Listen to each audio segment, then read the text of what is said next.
हुआ तो उनके दिमाग में कहीं ये शब्द अटका हुआ था, नायाब, तो मैं हुई नायाब। I failed a class, okay, 7th grade, I almost failed. अगली क्लास में जाके तो पूरी फेल हो जाएगी ये, तो इसको आप रिपीट कराएंगे class. My mother said that we come from a very strict background, तो अगर आपने इसको रिपीट करा दिया तो ये स्कूल बंद है कल से, परसों शादी है, आ जाना आप भी। तो मुझे तो प्यार ही हो गया मैथ से। वो लड़कियां नहीं जिनके 20 में से 19 आ जाए तो रोने लग जाती हैं। And rest of the class hates them. मैं मैथ की कैटेगरी की वो वही लड़की थी। बायोलॉजी क्या है, मुझे मैथ से प्यार हो गया। और तुम्हारा पहला प्यार कभी तुम्हारे माँ बाप अपनाते नहीं है, देखो, है ना। तो बायोलॉजी और मेरा कोई रिश्ता नहीं है, कोई दूर दूर तक रिश्ता नहीं है। तो वो जो सैंडविच बनता था तो मैं अपनी बातें शेयर नहीं कर पाती थी, तो लिखना शुरू हुआ। तो पहले गुस्सा निकलता था, वो कविताएं बिल्कुल इतनी गुस्से से भरपूर हैं। फिर वो एक चैनल बन गया, उस जो इतनी रिबेलियस एनर्जी थी डायरेक्ट करने का। फिर गुस्से की कविताएं बनी, कभी चिढ़ से कविताएं बनी, कभी प्रेम से कविताएं बनी। Already had a job which was somewhat related to poetry. It was artist management. I took that job and COVID हो गया, तो नौकरी भी गई, स्टेबल नौकरी भी गई, और वो जो नाव गिरी थी वो गरीबी में भी गिरी कविताओं के साथ साथ। तो सारे पैसे उठाए, मैं वियतनाम चली गई। सारे थैले ले आई, जूतों वाला कहीं छोड़ा, जो इकलौता महंगा थैला था। ठीक है, बिल्कुल वही तो कीमती चीज थी मेरे पास। और फिर मुझे लगा कि शायद जो चीज तुम्हारे नसीब की होती ही नहीं है, वो जिसके नसीब की होती है वहां तक पहुंच जाती है। तो चोरी का दुख मनाना कोई बड़ी बात नहीं होती है। Hence, चलो दोस्तों मुस्कुराओ ना, आज नायाब आई है। आर्यन मीडिया प्रेजेंट्स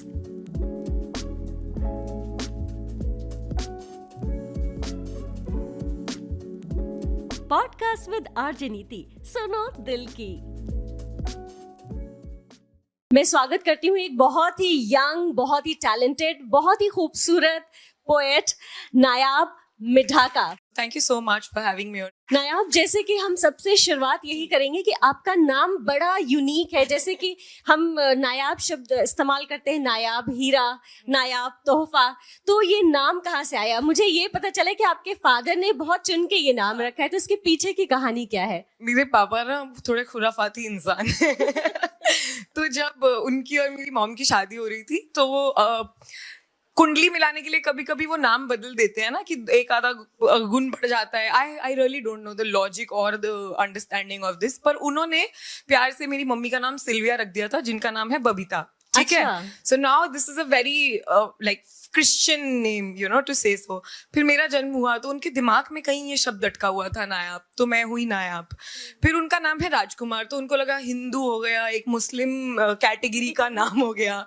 फिर मम्मी का नाम क्रिश्चियन कैटेगरी का, तो जब मेरा भाई हुआ तो उसका नाम युवराज सिंह रख दिया। तो सेक्युलरिटी मेरे घर में चल रही है, और हम भी उतना ही लड़ते हैं जितना देश में। यूनिटी इन डाइवर्सिटी पूरे घर में आपके दिखती है। यूनिटी भी है और झगड़े भी डाइवर्सिटी के हिसाब के ही हैं। वो हर घर में होते हैं। हाँ, बट इट्स फन, बढ़िया। तो पर एक किस्सा और है कि आपके नाम के ऊपर आपके टीचर ने अपनी बेटी का नाम रखा, ये कैसे हुआ? आपने ये किस्सा कहाँ से ढूंढा? मैंने आपकी बहुत रिसर्च की है। I am a huge fan. Thank you so much. तो मैं I failed a class, okay, 7th grade, I almost failed. ठीक है, so one thing that happened was that मेरी जो सिस्टर प्रिंसिपल थी, उन्होंने कहा कि नहीं भेजूंगी अगली क्लास में।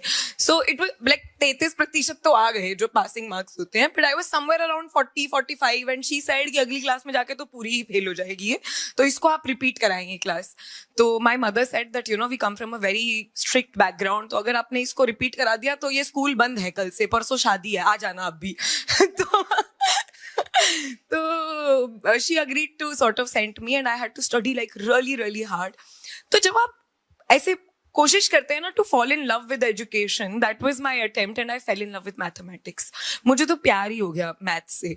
तो जो मेरे मैथ टीचर थे ना, he could always see that how passionate. जैसे अगर वो लड़कियां नहीं होती जिनके 20 में से 19 आ जाए तो रोने लग जाती हैं, and rest of the class hates them. मैं मैथ की कैटेगरी की वो वही लड़की थी। And then every time I would score full marks, I would ask him to give me like a new shape, जैसे सॉफ्टी स्टार बहुत हो गया, पैच पेंटागन बनाओ, ऑक्टागन। तो ऐसी नर्डी हरकतें करती थी। तो he just really, I think he really liked how much I was love with in a subject that he is also in love with, and I think of course he liked my name. थोड़ा unique है, थोड़ा हटके कानों में सुनाई देता है, लोगों को 2 बार पूछना पड़ता है हाँ हाँ हाँ। So I think it gives you some power. So you know when you have और difficult हमें names. ये भी पता है कि सिर्फ मैथ्स ही नहीं, आपने बायो भी पढ़ा है और उसके बाद पोइट्री में भी आ गई, तो लाइक 3-4 सेगमेंट, हम सबका एक ही ब्रेन होता है, आपका लग रहा है 3-4 ब्रेन है। तो बायोलॉजी क्या है, मुझे मैथ से प्यार हो गया, और तुम्हारा पहला प्यार कभी तुम्हारे माँ बाप अपनाते नहीं है, देखो, है ना। तो मेरे पेरेंट्स ने मेरे अफेयर को फेंक के मारा, नॉट माई मदर दो बट माई डैड, एंड वो अरेंज मैरिज में बायोलॉजी ढूंढ के लाए कि नहीं डॉक्टर ही बनना पड़ेगा। तो आई जस्ट लाइक, मेरे डैड को लगा कि doesn't have future, so that's all. और फिर मुझे बहुत फोर्स किया गया, जिसकी गिल्ट मैं अपने पापा को आज तक देती हूँ, बहुत गिल्ट देती हूँ मैं उनको, बिकॉज बायोलॉजी और मेरा कोई रिश्ता नहीं है, कोई दूर दूर तक रिश्ता नहीं है। Like there is a bacteria, it's called Monascus purpureus. तो मेरी मम्मी ने मुझे पता है नाम कैसे याद कराया, मोना की सास पस पस पस पस। ऐसी बायोलॉजी पढ़ने वाली लड़की को डॉक्टर तो नहीं बनना। अब मुझे थोड़ा थोड़ा आइडिया लग रहा है कि आपका ये जो पोइटिक दिमाग है ये मम्मी की तरफ से आ रहा है। मेरा एक पैर मैथ की नाव में था और एक पैर बायो में, और मैं गिरी कविताओं में हूँ, बस और कुछ नहीं। तो कविताओं से कब और कैसे रिश्ता जुड़ा? I come from a very like not very but basically dysfunctional family where my parents just couldn't find love, and it is most of India. क्या है ना, कलेश बाहर करना और प्रेम घर के अंदर बंद कमरों में करना सिखाया गया हमें, which is fair enough, I agree, but कलेश बाहर मत करो, तो मुझे लगता है कि वो ज्यादा बढ़िया रहता है। Growing up, I could see a lot of chaos, and my mother has always been a social worker. तो बहुत सारी औरतें हमारे घर में आ जाया करती थी, या जैसे मेरी मम्मी का अपना स्कूल हुआ करता था, तो जो टीचर्स थी, एंड जो वो ऑपरेशन और पेट्रियार्की है ना, उसकी रूट्स जब आप देखते हैं, तो आप फिल्मों में देखते हैं जमाना आगे बढ़ रहा है, और आप अपने घर में देखते हैं कि हम 10 साल पीछे चल रहे हैं या 50 साल पीछे चल रहे हैं, तो वो खा जाता है कहीं ना कहीं आपको। तो जो चीजें शायद अनइक्वल नहीं भी थी, वो भी मुझे अनइक्वल लगती थी। जैसे अगर कभी मुझे ट्रिप पे जाने से मना कर दिया, या मुझे जल्दी घर आने को बोल दिया गया, तो मैं बहुत रिबेलियस होती गई over years, and all of that pain mummy से बातें शेयर करना छोड़ दिया, बिकॉज मम्मी अपना स्ट्रगल करी थी as a working woman who is also taking care of the house. कैसे हमारी माओं का तो सैंडविच बना है, ठीक है, जैसे पुराने जमाने की माओं ने क्या किया कि घर का काम करो, कोई पैसा वैसा तुम लोग को नहीं देखना है। तो एक कैटेगरी हम लोगों को कहे कि चलो कमा लो, you can hire help and figure out your life, right? We have that kind of privilege, still we just have to supervise, maybe in privilege. उतना भी प्रिविलेज नहीं है कि देखना ही नहीं है, पीछे से हो जाएगा, सुपरवाइज करके हो जाएगा। माओ ने नौकरी इस शर्त पे की है कि नौकरी तभी करने को मिलेगी जब घर भी देखोगी। तो वो जो सैंडविच बनता था, तो मैं अपनी बातें शेयर नहीं कर पाती थी, तो लिखना शुरू हुआ।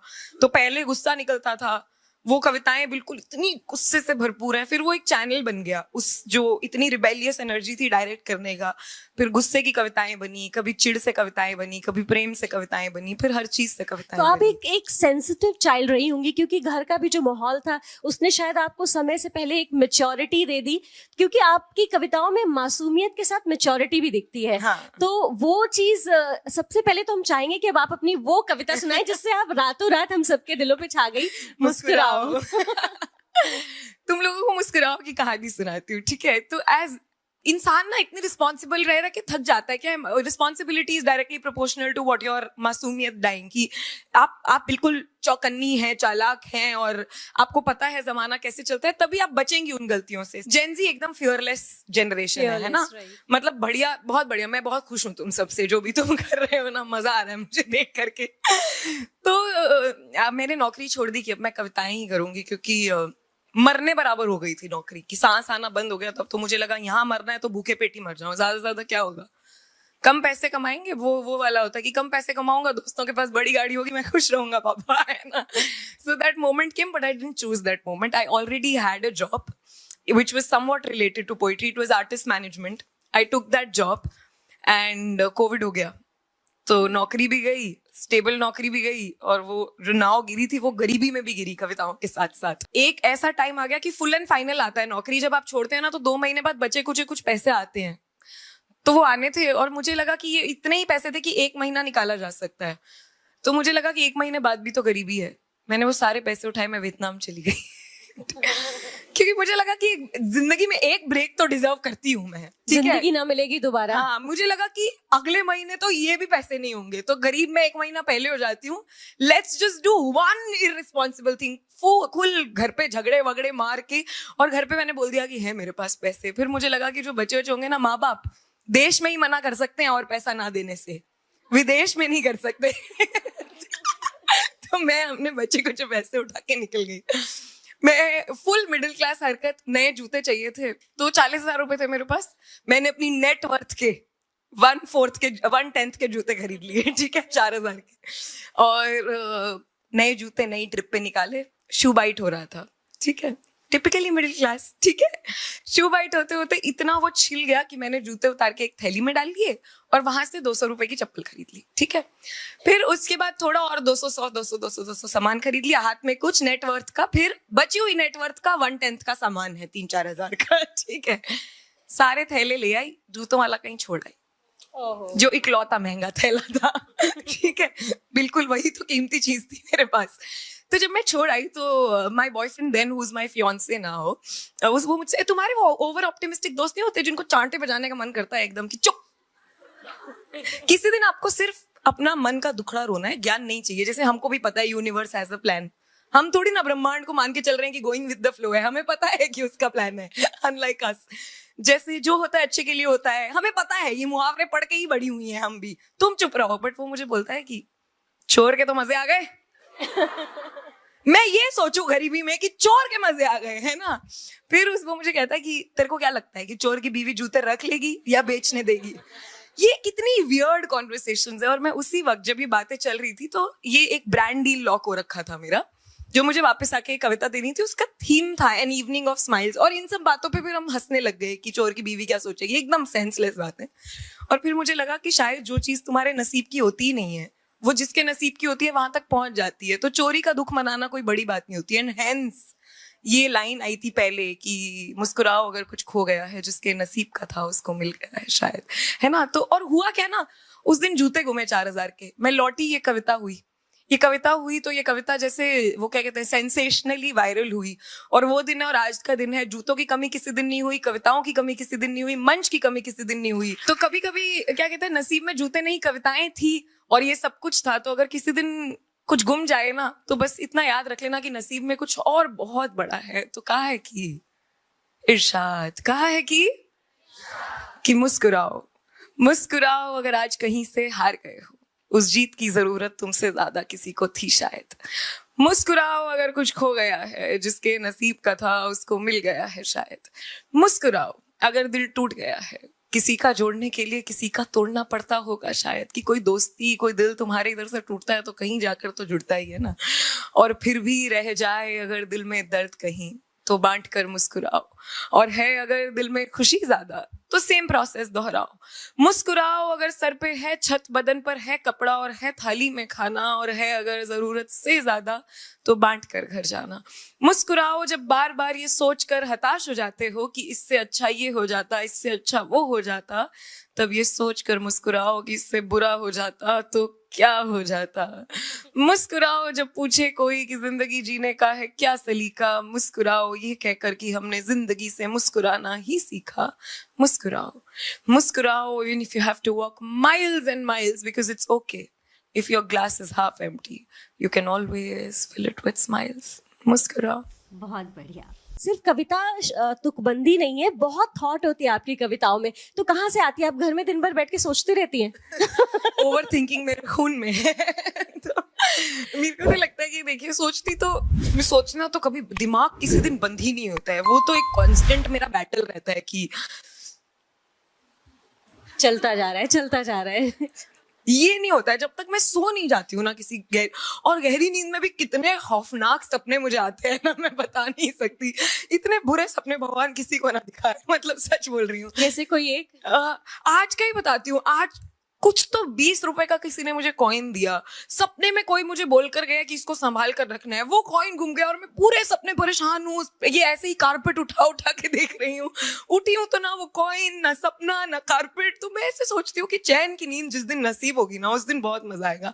देखिए, एक इंटरनल बैटल है। मतलब मुझे लगता है कि पेन जो हमें लगता रहता है ना कि जमाने ने हमको दिया और ये एक दिन चला जाएगा, नहीं, it's a part of you, it will never go away.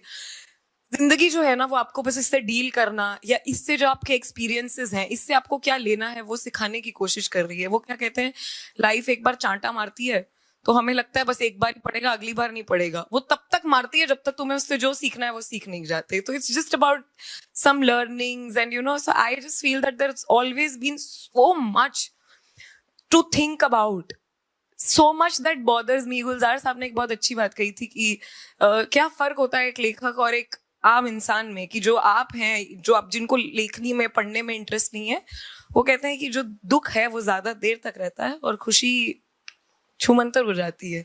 Empathy है, अगर आप एम्पैथ नहीं है तो आपको शायर, कवि, लेखक कुछ नहीं बनना चाहिए। अगर किसी के दर्द में आपको कुछ महसूस नहीं होता तो आप बढ़िया हील्ड इंसान है, अपना चिल करें। अच्छा, इसी से एक बात और याद आती है कि कोई ऐसी घटना जिसने आपको अंदर तक झकझोर दिया हो और आपने कुछ उसके बाद बहुत अच्छा लिखा हो। मुझे ना एक चीज हमेशा से रही है, since I was never happy at home, तो मुझे कॉन्सेप्ट ऑफ घर नहीं पता कि मैं जब से जिस दिन से मैं घर से निकली हूँ ना, ये वो जगजीत साहब की एक बहुत अच्छी गजल है कि ये दौलत भी ले लो, ये शोहरत भी ले लो, मगर मुझे लौटा दो वो कागज की कश्ती। मुझे नहीं चाहिए, खबरदार किसी ने मुझे कागज की कश्ती लौटाई तो मैं खुश हूँ। मतलब adulting has made me so happy, all of this financial freedom, अपने पैसे कमाना। मतलब मैं आज तक नीचे रही हूँ, किसी दिन अकाउंट 0 माइनस में भी गया है, क्रेडिट कार्ड बिल्स भी, मैंने घर से कभी पैसे नहीं मांगे, क्योंकि हमेशा से ऐसे लगता है कि घर से पैसे मांगूंगी तो उनका हक हो जाएगा मेरे डिसीजंस में। और मुझे इतना जोर आता है ना अपने जीवन को बांटने में, शेयर करने में। मेरे हमेशा बड़े अच्छे दोस्त रहे हैं और फिर मैं दिल्ली आई तो मुझे एहसास, वो बोलते नहीं है कि एक लड़का और एक लड़की कभी दोस्त नहीं हो सकते। एक कुछ ऐसा हुआ कि लड़कियों को स्लट शेम करना, बुरा भला कहना इतना आसान काम होता है, इतना आसान काम होता है कि अपने बारे में जब ऐसी ऐसी बातें सुनी, तौबा तौबा। तो मुझे याद है मैं 2 साल डिप्रेस्ड रही और एक कविता आई थी, अवसाद उसका नाम है, मैं आप सबको सुनाती हूँ। तो अगर आप, डिप्रेशन का मतलब ना ये नहीं होता कि आप दुखी हैं, अगर आप दुख महसूस कर पा रहे हैं ना, बिल्कुल डिप्रेस नहीं है। Depression is that numbness that follows you, कि आप कुछ ना खुशी, ना दुख, ना टेंशन, ना टेरर, बस महसूस करने की जो क्षमता आपकी जब कम होने लगे ना, तब सोचिएगा कि आप डिप्रेस्ड हैं। और एक एक करके जिंदगी में ऐसी ऐसी चीजें होती है कि एक दिन आप छोटी सी बात से ही पूरा टूट जाते हैं ना, आप बड़ा बड़ा कुछ झेल जाते हैं जी। और हल्की सी कोई बात आपको तोड़ जाती है। तो उसी पे था कि दिल कभी छत से आसमान छान लिया करता था बचपन में, एक एक कर सितारों को पोटली से भरता था। अब अक्सर है चुप ही रहता, सही गलत, दवा या दर्द मुझसे है अब कुछ ना कहता। ना जाने क्यों ऐसा उसको क्या ख्याल आया, लेकर आसमान एक दिन सितारों की जगह सवाल आया। क्यों उसने तुमको छोड़ा, क्यों उसको ना फिर प्यार आया। माँ बाबा अलग क्यों रहते, एक दूजे से कुछ ना कहते। बचपन की यादों से दिल सहम क्यों जाता, मैं मेरे जैसे से अगर प्यार करूं तो जमाना जहर क्यों गाता।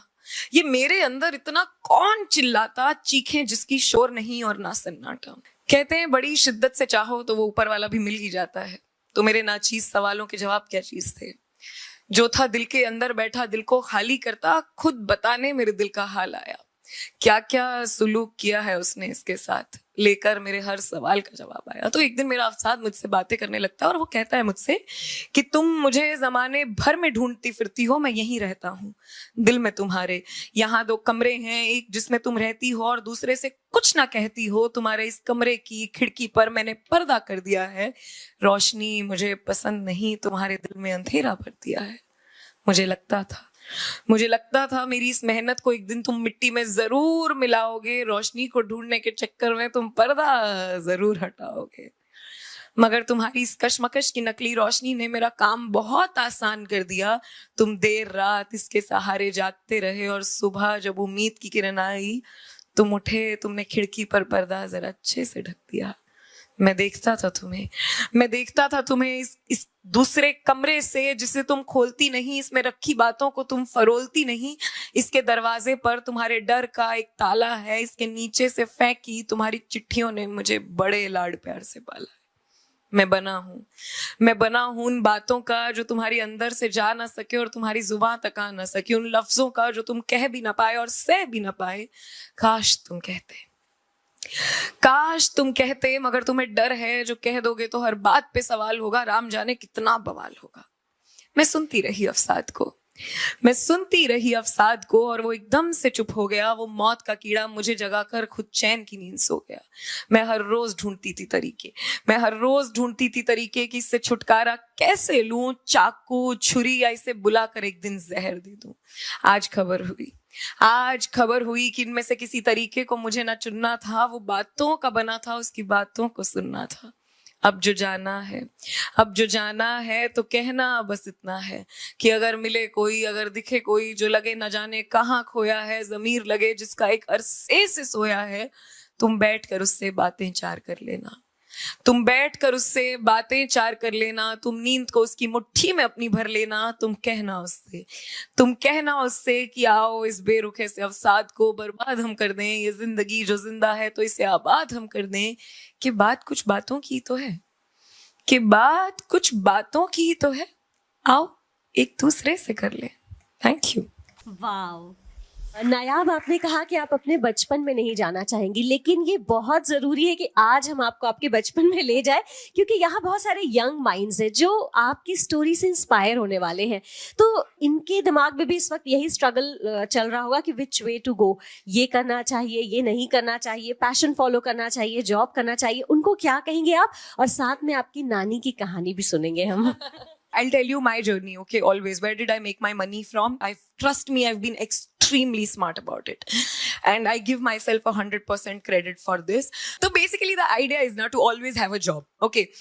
कोई खौफ नहीं खाना है। आजकल अभी जिस जनरेशन में आप निकलेंगी ना, वो एकदम अनकन्वेंशनल होगा। इतनी नई किस्म की नौकरियां होंगी। तो आप मान के चलिए कि जो आपके हो सकता है आपके पेरेंट्स बहुत वोक हो, उनको पता हो कि आज के जमाने में क्या चल रहा है, पर आप ये भी मान के चलिए कि जमाना ना बहुत तेज रफ्तार से बदलता है। सो ऑलवेज नो कि 10 साल बाद क्या ट्रेंडिंग होगा, 10 साल बाद क्या होगा। तो जितने अवेयर आप रहेंगे ना, मैंने कविताओं में इन्वेस्ट करना शुरू किया था अबाउट 2016 में, अब 2025 है। 2016 से कोई ऐसा वीकेंड रहा होगा जहां मैंने जाके परफॉर्म नहीं किया होगा। ये तो हुआ रियाज, तो मुझे पता था कि लोग क्या कर रहे हैं। दूसरा, बैकग्राउंड में कविताओं से पैसा कैसे बनता है, मैंने 2022 तक इसके बैकग्राउंड में नौकरी की है। 22 के अंदर जब मैंने अपनी नौकरी छोड़ी तो मैंने अपनी कंपनी डाली। जितने कलाकारों को मैं जानती थी, जो मुझे अच्छे कलाकार दिखते थे, मैं खुद जाके ब्रांड्स को ईमेल डाल देती थी कि आप इनके साथ काम कर लो। जब उनके लिए काम आता था, क्योंकि वो फेमस थे उस वक्त, तो ज्यादा पैसा आता था, तो मैं बोलती थी एक काम करो, 10-15 मुझे दे देना, एक कविता मैं भी दे दूंगी। ठीक है। तो I have always been very smart about learning how to make money from brands, from events, कहाँ से पैसा आता है, स्पॉन्सरशिप, ये वो। तो ये हुआ बिजनेस। तो कला ना, अगर आपको कला से पैसा कमाना है तो ये बिल्कुल दुकान डालने जैसा है, बिल्कुल दुकान डालने जैसा है। आपको समझना पड़ेगा कि मार्केट में क्या ट्रेंडिंग प्रोडक्ट आ रहा है, वो आपकी दुकान पे कितनी जल्दी पहुंच रहा है, आपके क्लाइंटेल कौन है, कौन लोग हैं जो आपका जो प्रोडक्ट है वो पसंद करते हैं। और अपने आर्ट को प्रोडक्ट की तरह बेचना सबसे मुश्किल काम होता है। तो कुछ आपको अपने लिए करना पड़ेगा जो आपकी रूह के लिए, और कुछ आपको अपने लिए उसके लिए करना पड़ेगा जो आपका पेट है, जो रोटी, कपड़ा, मकान और लग्जरीज मांगेगा आपसे। So be very smart about it and always always always be financially independent, no matter what and how.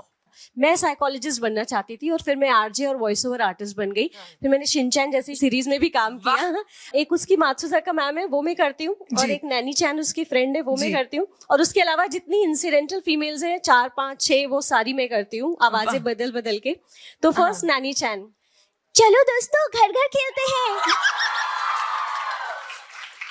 आपसे मैं एक रिक्वेस्ट करूं, आप मुस्कुराओ बोल दीजिए ना इस आवाज में। चलो दोस्तों मुस्कुराओ ना, आज नायाब आई है। बहुत ही बढ़िया, अमेजिंग। उनकी बात सुजाका मैम है।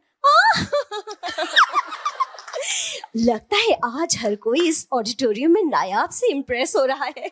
आपने अपने फादर के ऊपर भी बड़ी अच्छी कविता लिखी है, तो हम चाहेंगे कि अपने पापा के बारे में कुछ बताइए। शायद वो बहुत स्ट्रिक्ट थे और वो जो है कि पापा परफेक्शनिस्ट है, वो भी सुनाइए। मेरी मम्मी ने आज तक हमको खासा डांटा भी नहीं होगा।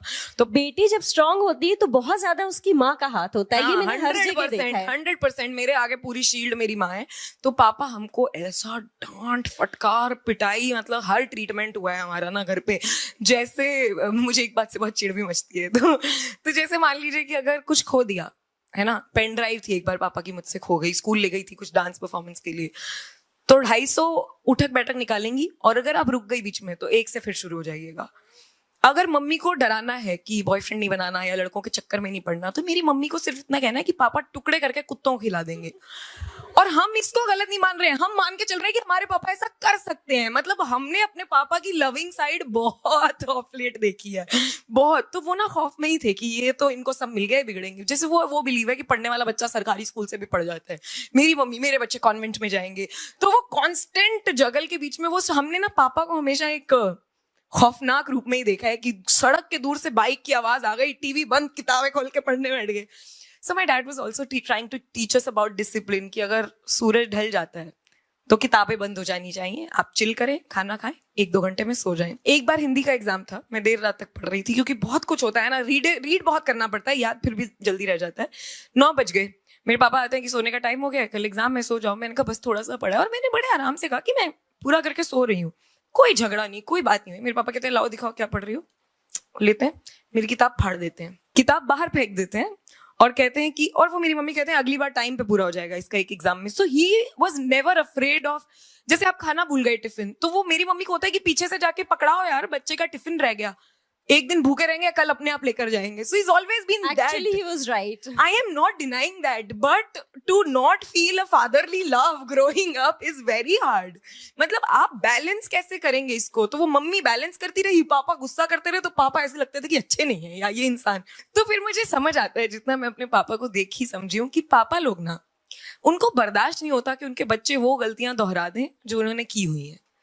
तो उन्होंने जो भी सीखा है 30, 40, 50 या 60 में, वो चाहते हैं कि आप सीख जाएं 3, 4, 5, 6 मैक्सिमम 7 में। ठीक है, पापा चाहते हैं कि, या कहते हैं कि जोड़ घटाओ हार जीत लेन देन ये दुनियादारी, जोड़ घटाओ हार जीत लेन देन ये दुनियादारी, जो जो सीखा है मैंने सिखा दूंगा बातें सारी, मन दृढ़ करके डांटूंगा, डांट के मन में ही रो भी लूंगा, जानता हूं अच्छी नहीं लगती मेरी बातें सारी, माँ से भिजवाते हो मुझ तक अपनी मर्जी की अर्जी, माँ से भिजवाते हो मुझ तक अपनी मर्जी की अर्जी, इच्छाओं से ऊपर हो कैसे समझाऊं मन की बातें सारी, रहूं या ना रहूं, रहूं या ना रहूं, दिलों दिमाग में रहेंगी मेरी हिदायतें, जब जब जरूरत होगी याद होंगी जरूरी बातें सारी, उम्र के साथ कंधों पर बढ़ेगी जिम्मेदारी, कि उम्र के साथ कंधों पर बढ़ेगी जिम्मेदारी, खुद ब खुद अच्छी लगने लगेंगी मेरी कड़वी बातें सारी, जोड़ घटाओ हार जीत लेन देन ये दुनियादारी, जो जो सीखा है मैंने सिखा दूंगा बातें सारी। नॉर्मल ग्रेजुएशन से आजकल काम नहीं चलता है। आप में ये स्किल थी पोइट्री की, जो आपने शायद थोड़ा सा लेट एक्सप्लोर किया, तो तब आप कुछ अलग कर पाई हट कर, तो क्या कहना चाहेंगे इनको? देखिए, मुझे लगता है कि 2 स्किल्स हैं जो बहुत अमेजिंगली और मैजिकली वर्क करती हैं। 1, a communication skill. Don't under value the magic of communication. ये जो है ना कि अरे हम तो इंट्रोवर्ट है, हमें तो शर्म आती है, ये बिल्कुल ठीक बात है। आपके पर्सनल लाइफ में शायद it might work out for you, but in professional life not having a great communication skill does not work out for you. You need to know. दूसरा जो एक स्किल है ना, वो है आपकी जो पर्सनैलिटी है, जो आप व्हाट इज, ये जो बड़ी अच्छी बात है कि डोंट जज a book by its cover, या आपका ये नहीं, बट अगर सोसाइटी आपको कुछ भी ना सिखाए ना, जजमेंटल होने की बजाय, आप कोई किताबें ना पढ़े, कुछ ना समझे कि यार इसकी ऐसी पर्सनालिटी है, कुछ नहीं, सब हटा दो। आपकी जिंदगी के जो एक्सपीरियंसेस है ना, आपका ब्रेन इमेजेस क्रिएट करता रहता है। फॉर एग्जांपल, आपकी कोई इंसान है जो आपको नहीं पसंद, उसके जैसा दिखने वाला इंसान ऑटोमेटिकली आपको गुड वाइब नहीं देगा पहले मोमेंट, राइट? वी अग्री, क्योंकि हमारा ब्रेन जो है ना एक एक्सटेंड तक चीजों को प्रोसेस करता है, इमेजेस बनाता है, दिमाग में फिट करता है। So how you present yourself, साफ बात बोलना, भाषा। जैसे मेरी मम्मी को ना अभी आग लगी हुई है अंग्रेजी सीखने की, उनको पता नहीं क्या लगता है, she doesn't feel confident in public, जबकि मेरा तो सारा, मैंने तो I know to speak English very well, but मुझे तो बहुत पसंद है हिंदी। तो आप ये मत सोचिएगा कि आपको कोई भाषा नहीं आती है तो आपकी पर्सनालिटी में कोई कमी है या आपके कपड़े सस्ते हैं, नहीं। You just have to learn how to, number 1, wear them. जो भी भाषा आप बोल रहे हैं, साफ सुथरी, confidence should never leave you, and always number 3, add on point, read a lot. जिस भी चीज में आगे निकलना चाह रहे हैं ना, उसके बारे में सीखिए बहुत, पढ़िए बहुत, अखबार पढ़िए, जीके। आप कॉन्वर्सेशन, एक अच्छा बात करने वाला इंसान। मैं यहाँ इसलिए नहीं बैठी हूँ कि मैं बहुत अच्छी कविताएं लिखती हूँ, मैं यहाँ इसलिए बैठी हूँ कि मैं अच्छी बातें करना जानती हूँ। तो अगर मैं कविताएं नहीं भी करती तो मैं यहाँ आने का जरिया ढूंढ लेती अपनी बातों से। लेकिन अगर आप अच्छी बात करते हैं, अच्छे से बात करते हैं, तो you will always always win in life, trust me on that. आपकी माँ का बहुत योगदान है। बहुत, एक तो उन्होंने 100%। आपको कॉन्वेंट में डाला, शायद वो अपने सपने पूरे कर रही थी। जी। और दूसरा है कि अच्छी किताबें शायद उन्होंने ही प्रोवाइड की जी। होंगी आपको, हर तरह की। मम्मी, मेरे घर में किताबें पढ़ने से कभी ना नहीं हुई थी। नॉवेल्स खरीदनी है, आप बोलो कि मुझे टॉप पसंद है 300 रुपए का, वो बोलेंगे कि गरीबी है। आप बोलो 3000 की किताबें चाहिए, अगले मिनट आ जाएंगी। तो ये तो I have to give 100% credit to both my parents की। हमें पता है रीडिंग कैसे इंट्रोड्यूस किया गया था। दिन के 5 रुपए मिलने होते थे ऑल्टरनेटिव डेज, ठीक है, कि आपको फिर वो 2 दिन चलाने हैं। When we were very young, I think I was in 5th और 6th क्लास, हमें किताबें लाके दी गई थी, क्योंकि उनको था कि बच्चे इंग्लिश सीख जाएं, अंग्रेजी का जमाना है। तो जितनी बालंस वालंस हम पढ़ते थे पहले, चंपक लाके दी गई अंग्रेजी वाली, और बोला गया कि पढ़ के एक्सप्लेन करनी है हिंदी में एक कहानी हर रोज, और जैसे ही एक्सप्लेन करेंगे तो 5 रुपए मिलेंगे। ये था मेरे पापा का। मम्मी, आपको मैंने बता दिया, फुल घी शक्कर लिपेट के देती है सारी चीजें। 1.5 महीने की छुट्टी में मम्मी कहती थी कि मैथ और साइंस का सिलेबस पूरा कर लो, 500 रुपए दूंगी। हम दोनों लालची बच्चे में, और हम पूरा सिलेबस चाट जाते थे। ये मेरी मम्मी ने। मेरी मम्मी इतनी स्मार्ट औरत है ना। जैसे बर्थडेज है, अब पापा, जब हम दिल्ली आए तो पापा नहीं समझते कि तुमको बर्थडे पे 5-10 हजार रुपए क्यों खर्च करने हैं, या ये शायद तुम क्या काम करो। उनके दिमाग में हमेशा एक फिनिक रहता है कि हमारे बच्चे सही रास्ते पे है कि नहीं। मम्मी अंधा विश्वास करती है और आके देख भी जाती है कि सही कर रहे हैं कि नहीं कर रहे, दोनों चीजों का बराबर बैलेंस। बट हर बार ना बर्थडे पे पापा से पैसे मांगना बड़ा जंग होता जा रहा था। माँ के पास कभी होते थे, नहीं होते थे। मम्मी हमेशा से बिजनेस वुमन रही है, so it requires a lot of री इन्वेस्टमेंट ऑल्सो। मम्मी ने एफडियां खुलवा दी हमारे नाम पे, हमारे जन्मदिन के दिन की 1-1 लाख रुपए की। कितने साल के थे आप लोग?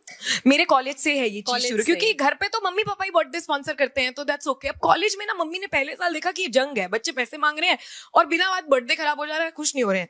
1-1 लाख की हम दोनों के, मेरे और मेरे भाई की एफडी बनी। 1-1 लाख पे साल के बाद ना 6 से 7 हजार आपको मिलता है, and it is more than enough in college, ठीक है। मतलब 2014-15 में हमको बहुत पड़ता था। तो वो जो एफडी का ऊपर वाला आता था ना, वो डायरेक्ट हमारे अकाउंट्स में आ जाता था। कोई जद्दोजहद नहीं, कोई जंग नहीं।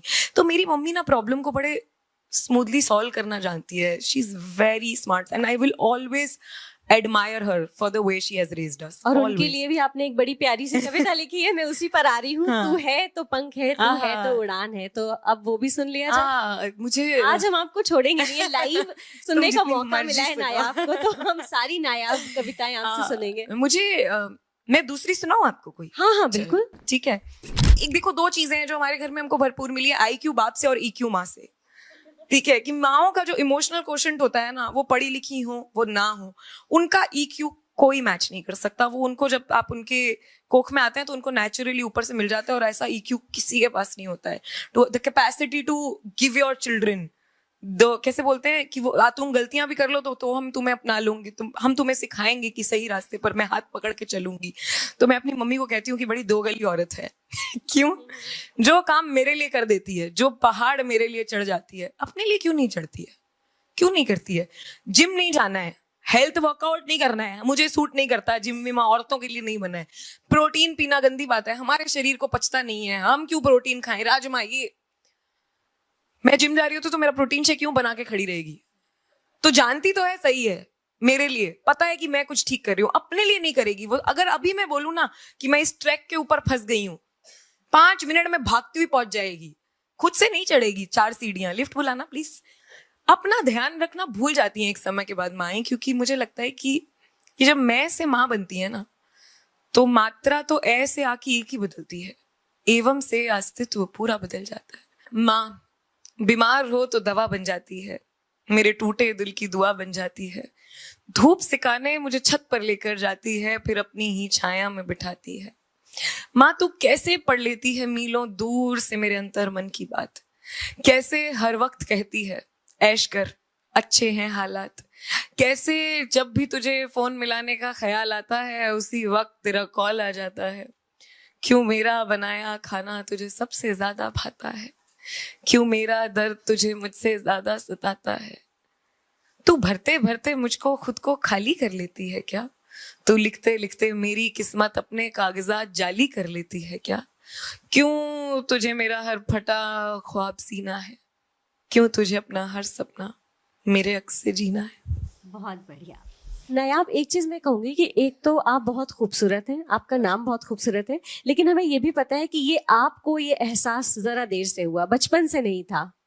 उसकी कहानी भी बताइए, क्योंकि बहुत सारे यहाँ पर बहुत खूबसूरत बच्चियां होंगी जो कि अपने आप को नहीं समझती खूबसूरत, तो उन्हें क्या कहेंगी आप? To let your beauty define you is the worst thing women can do to themselves. पता है ये सारा स्कैम है और कुछ नहीं है। आदमी के चेहरे के गड्ढे कैरेक्टर डिफाइन करते हैं, है ना, उसके टैटूज कैरेक्टर्स डिफाइन करते हैं उसका। और आदमियों को भी वैसे ये दुनिया छोड़ती नहीं है, सच कहूँ तो। आजकल तो मेन स्किन केयर और मेन ये सब भी आ गया है, तो अब तो हम इस बात में पूरी इक्वालिटी है कि हम कितना डूब रहे हैं इसमें। ठीक है, आपको पता है हैंड बैग्स क्यों बनाए गए थे? ताकि एक जरिया बन सके पैसे कमाने का। आपको पता है औरतों के साथ कितना, back in the western US एक किताब पढ़ रही थी मैं, तो ये जो लाइजोल है ना जिससे अपन जमीन फर्श धोते हैं, आपको पता है ये क्यों बनाया गया था? So your private parts generally have a smell, right? It was made so that when men come home, women should smell better everywhere. Imagine something like Lysol in your body to clean it. Imagine something like that. So women have went through and sort of fallen in the pit of beauty, fragrances. So don't. Your first step towards equality should be falling in love with yourself no matter what.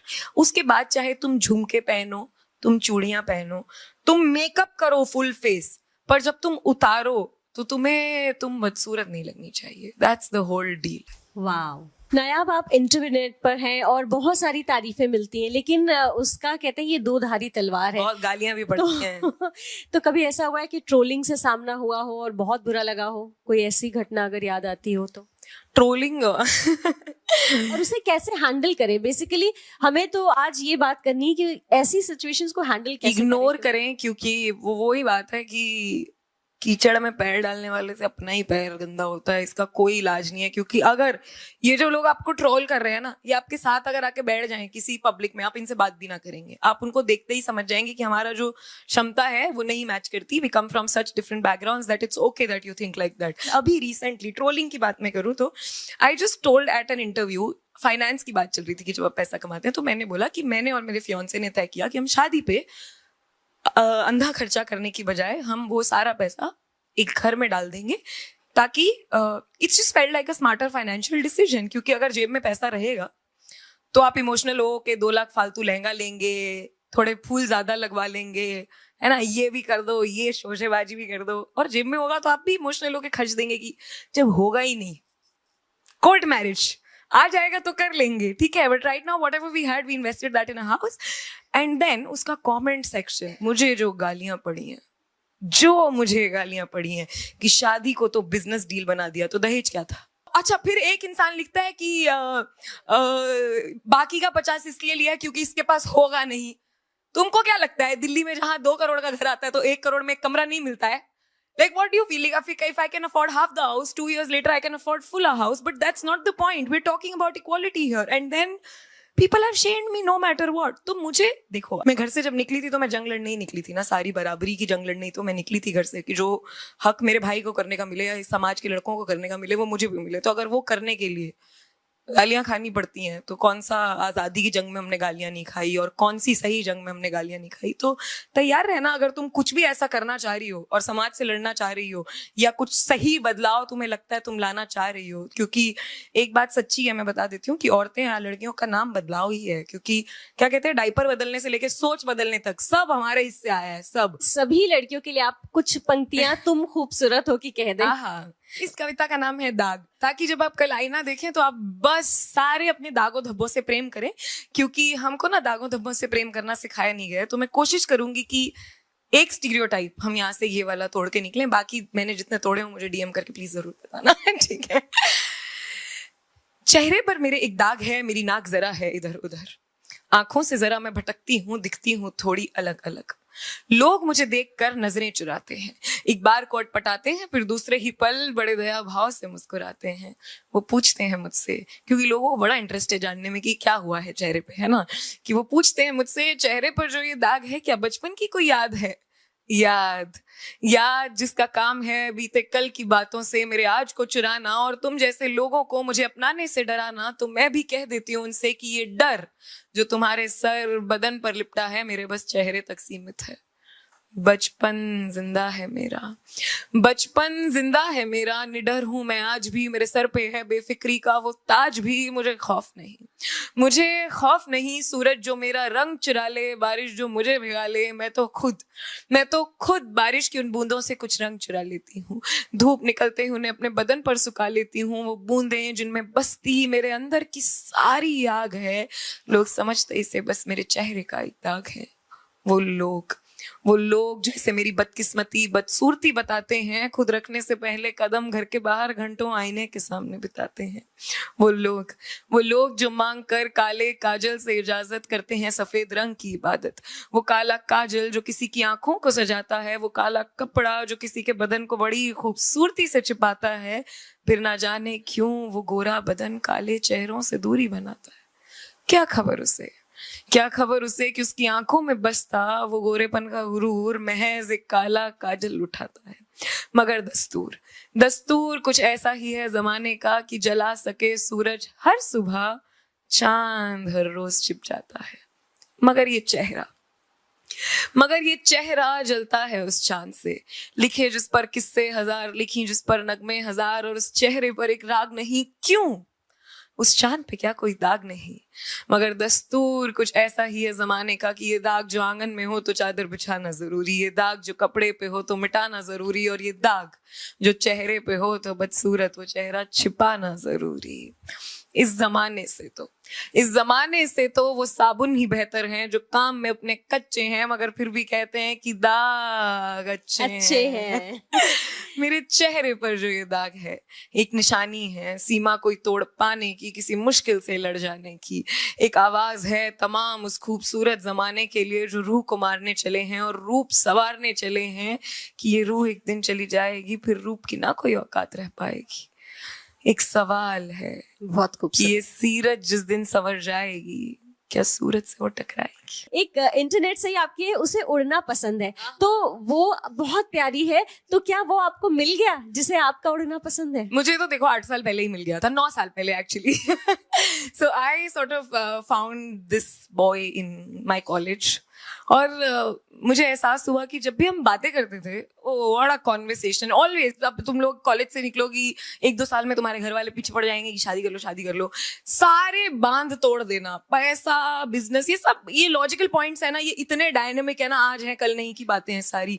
एक चीज है जो शख्स की जिंदगी भर तुम्हारे साथ रहती है, उसकी पर्सनैलिटी, उसकी बातें। तो अगर किसी के साथ बातें करने में मजा ना आए ना, don't compromise on that, don't. So if you find somebody जिससे बातें करके थोड़ा वक्त बहुत मजा आए, तो शायद जिंदगी खूबसूरत हो सकती है। सोच बहुत बड़ी जरूरी चीज है, मेरे लिए तो सबसे जरूरी चीज ही सोच थी। बाकी तो मुझे खुद पे अच्छा खासा भरोसा था, बिकॉज मम्मी ऐसे है मेरे पीछे, कैसे नहीं करेगी मेरी बेटी। उन्होंने आपके लिए कभी ये कविता पढ़ी है? आपने कहा नहीं कि प्लीज पढ़ी दो मेरे लिए?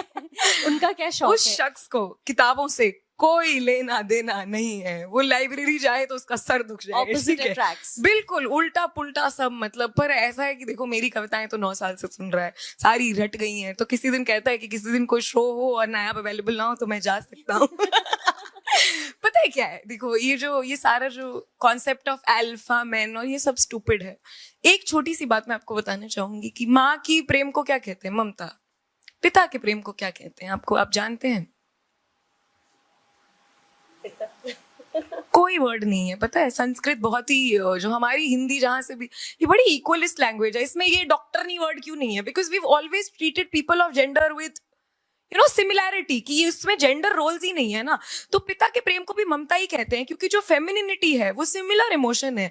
तो ये जो पूरा मर्द जात का फेमिनिनिटी दबाना जब भी शुरू हुआ ना, तो किसी ऐसे शख्स से प्रेम करना मेरे बस में ही नहीं था जिसकी फेमिनिनिटी दबी हो, क्योंकि प्रेम तो फेमिनिनिटी है ना, तभी तो सेंसिटिव होगा इंसान। हाँ, तो मेरी जो चेकलिस्ट थी वो बड़ी सीधी सादी साफ सुथरी थी कि वो फेमिनिनिटी जिंदा हो, तो उसको कभी मेरे ऊपर बढ़ने से कोई इनसिक्योरिटी नहीं आई, मुझे उसके ऊपर बढ़ने से कभी हमारे बीच में 9 साल में इस बात का झगड़ा ही नहीं हुआ कि तू उससे क्यों बात करती है। जब पता है जब हमने अपनी एंगेजमेंट अनाउंस की तो उसको डीएम आए कि तू करेगा नायाब से शादी।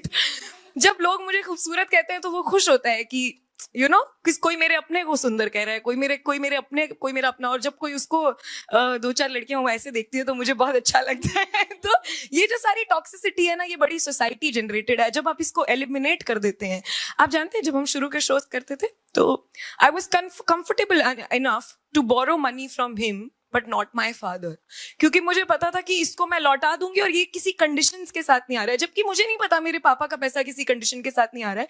सोसाइटल कंडीशनिंग ऐसी है।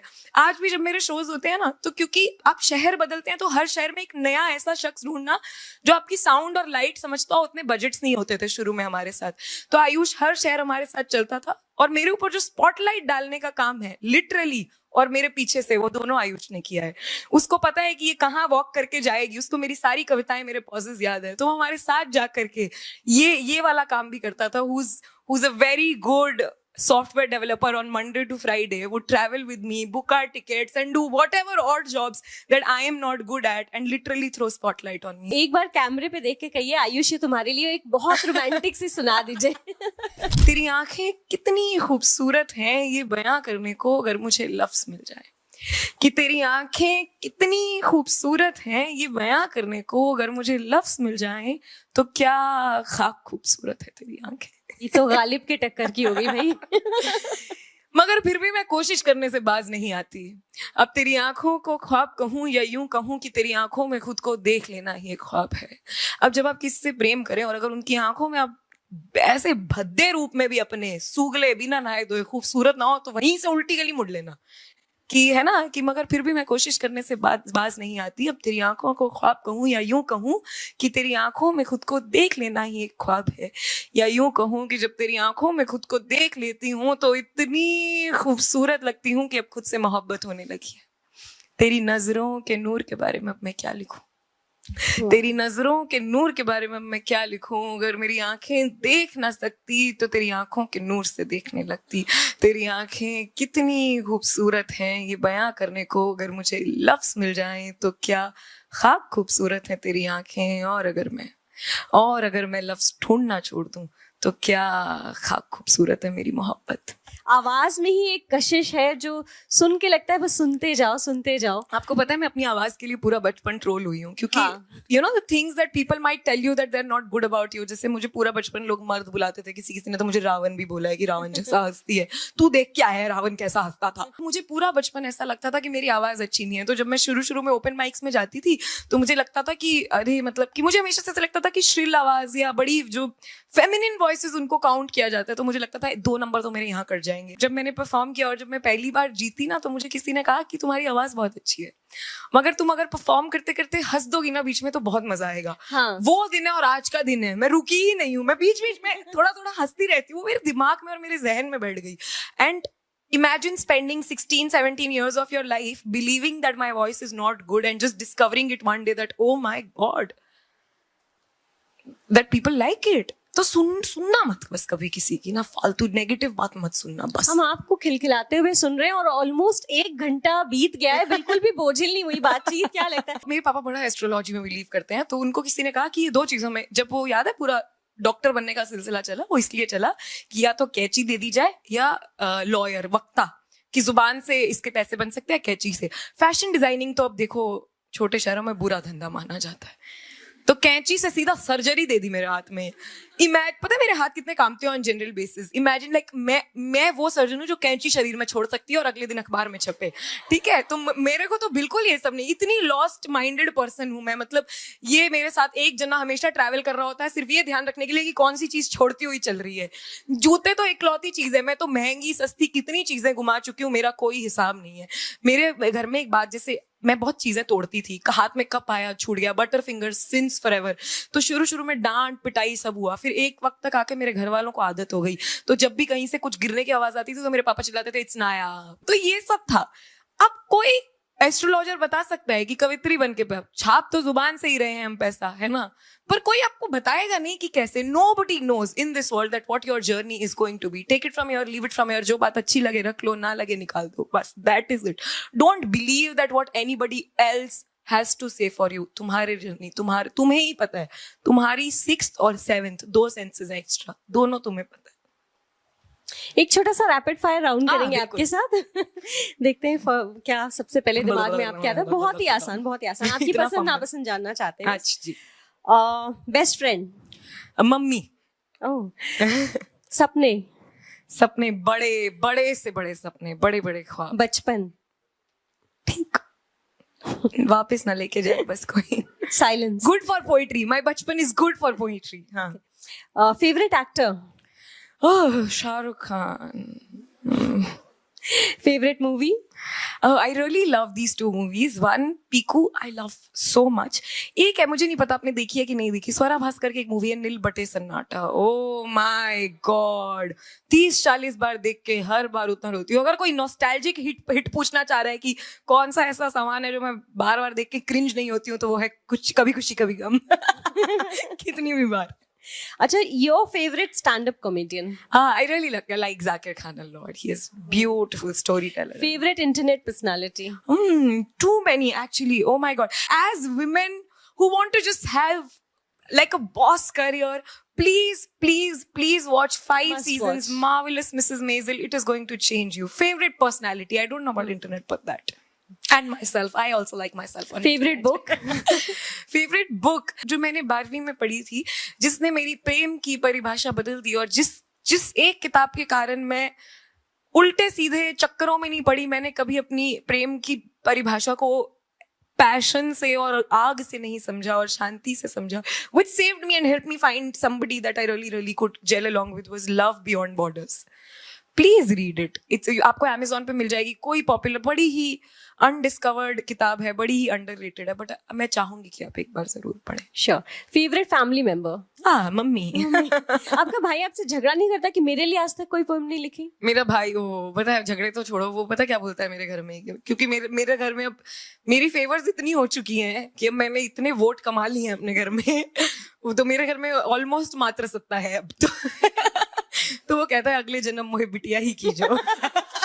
Good one. अच्छा, फेवरेट पोएम किसी और की? हाँ, एक गुलजार साहब की कविता है कायनात करके. वो कहते हैं कि एक दिन जब सब खत्म हो जाएगा, जब ये ठंडा भुजा टुकड़ा जमी का घूमेगा मध्यम खगिस्तरी रोशनी में, उसकी आखिरी 4 लाइनें हैं कि तब कागज पे लिखी एक नज्म अगर उस पर जा गिरे तो सूरज फिर से जलने लगे. तो it just talks about the beauty of and the power of poetry, and I love it. चलते चलते हम चाहेंगे कि या तो आप अपनी एक फेवरेट कोई कविता सुना दे, कुछ चंद लाइन, या फिर मुस्कुराओ सुना दीजिए. All time favourite. It's called नानी कहानी. तो वो यही है कि मैं हर गर्मी की छुट्टी में नानी के घर जाती थी. नानी हर रात तारों की छांव में ले जाके हजारों लाखों कहानियां सुनाती थी, मगर उन सब कहानियों में से एक राजकुमारी की कहानी मुझे सबसे ज्यादा पसंद थी. इस कहानी में ना राजकुमारी हर दफा किसी मुसीबत में फंस जाती थी. कभी गुंडे जकड़ लेते, कभी दरिंदे पकड़ लेते, कभी तंग थी अपनी सौतेली माँ से, या कभी गुम थी अपने ही जहां से, और फिर ना जाने कहां से, और फिर ना जाने कहां से एक राजकुमार आता, उसे इन सब से छुड़ाकर अपने खूबसूरत से जहां में ले जाता और उसका एक सुंदर सा आशियाना सजाता. तो एक दफा मैंने भी नानी से पूछा कि नानी, क्या कोई मेरा भी राजकुमार आएगा? नानी, क्या कोई मेरा भी आशियाना सजाएगा? तो नानी ने कहा, हाँ पगली, आएगा ना, आएगा क्यों नहीं, तुम भी तो हमारी राजकुमारी ही हो. उस दिन से जैसे इंतजार की घड़ियां शुरू हो गई. मेरी हर छोटी से छोटी ख्वाहिश, बड़े से बड़ा सपना उस राजकुमार के इर्द गिर्द लिपटता चला गया. और माँ कोई ख्वाहिश पूरी भी तो नहीं होने देती थी. मैं जब भी पूछती, माँ 9 से 12 मूवी जाऊं, माँ कॉलेज ट्रिप है, जाने दो ना, तो माँ कहती, तुम्हारा राजकुमार आएगा ना तुम्हें ले जाने, उसके साथ जाना जहां जाना हो. ये दुनिया एक अकेली लड़की के लिए ठीक नहीं. हालांकि माँ को देखकर सवाल तो उठता कि वो तो ये सब नहीं करती, वो तो दिन भर हम लोगों के लिए है मरती. और उसकी छोटी से छोटी ख्वाहिश से इस घर में लगती आग, और उसके चेहरे पर पापा के गुस्से का वो दाग था. मुझे कोई और ही कहानी सुनाता, उसका राजकुमार कहाँ है और वो क्यों नहीं आया, ये मुझे कोई नहीं बताता. खैर, नानी कहती है कि मेरा जरूर आएगा, और वो आया भी सफेद घोड़े पर सवार में लाल जोड़े में तैयार, बेवकूफों की तरह चल दी उसी के साथ उसी के घर अपना आशियाना सजाने। मगर उसने तो इन आंखों में बसे सपने कभी देखे ही नहीं, इस दिल में बसी उम्मीदें कभी समझी ही नहीं, और वो देखता समझता भी कैसे? उसकी नानी ने तो उसे ये कहानी सुनाई ही नहीं, उसे बताया ही नहीं कि कोई रख देगा अपनी सारी उम्मीदें ख्वाहिशें उसके कंधे पर, तो उसका कंधा वो बोझ संभालता कैसे? तो एक दिन माँ की तरह उसके कंधे से गिरकर मेरे सभी सपने चकनाचूर हो गए। किश्तें भर रहे थे जिस मकान की बचपन से, वहां से बेघर हो मरने को मजबूर हो गए। उस दिन एहसास हुआ कि ना ही माँ का और ना ही मेरा राजकुमार कभी आया था। इन कहानियों ने बस हमें बेवकूफ बनाया था। तो आज जब माँ मेरी बेटी को गोद में लिए उसी राजकुमार की कहानी सुना रही थी और बस कहने ही वाली थी कि वो राजकुमार आया, उसने राजकुमारी को गुंडों से, मैंने माँ को रोक दिया और उससे कहा कि उस राजकुमारी ने उन गुंडों से खुद को खुद बचाया था, उसने अपना आशियाना खुद सजाया था। बहुत खूब। मुझे बहुत अच्छा लगा, एंड ट्रस्ट मी, मेरा पर्पस ही कविताओं का ये था कि मैं ये सब बातें तुम्हारे कानों तक पहुंचा पाऊं। तो बहुत बहुत शुक्रिया मुझे बुलाने के लिए। I wish you all a very great fantastic future. Thank you so much. Thank you everybody, thank you.